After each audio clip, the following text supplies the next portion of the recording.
ఇప్పుడు రేవంత్ రెడ్డి మొన్న ప్రధానమంత్రి మీటింగ్కి పోయిండు. ప్రధానమంత్రి భారీ బహిరంగ సభలో మాట్లాడుతూ రేవంత్ రెడ్డి దిక్కు చూసి ప్రధానమంత్రి ఒక మాట చెప్పిండు.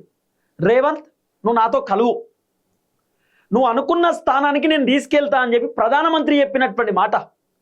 ఇక తర్వాత ప్రధానమంత్రి చెప్పినటువంటి మాటకు ముఖ్యమంత్రి రేవంత్ రెడ్డి, బండి సంజయ్ ఇద్దరు నవ్విర్రు.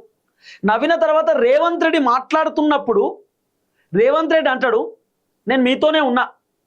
రేవంత్ రెడ్డి చెప్తున్నటువంటి మాట. ఇక ఎప్పుడైతే రేవంత్ రెడ్డి ఈ మాట అన్నాడో, ప్రధానమంత్రి ఎప్పుడైతే రేవంత్ రెడ్డికి ఆఫర్ ఇచ్చిండో, బంపర్ ఆఫర్, నాతో కలువు, కలిసి పనిచేయి, నువ్వు అనుకున్నటువంటి స్థానానికి ఆ స్థాయికి నేను తీసుకెళ్తా అని చెప్పి ప్రధానమంత్రి ఎప్పుడైతే చెప్పిండో, కాంగ్రెస్ పార్టీ లీడర్లకు ఒక అనుమానం క్రియేట్ అయింది.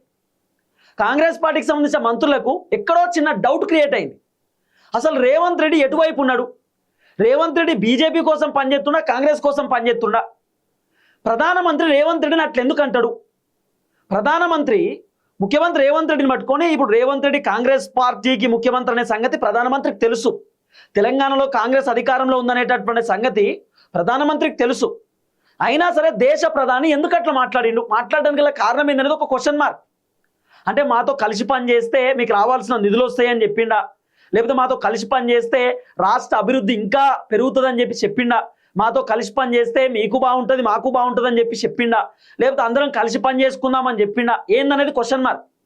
కానీ మేరే సాత్ జోడో, నాతో కలిసి నడువు, నాతో కలువు, నువ్వు అనుకున్న స్థాయికి తీసుకెళ్తా అంటే అర్థం ఏంది?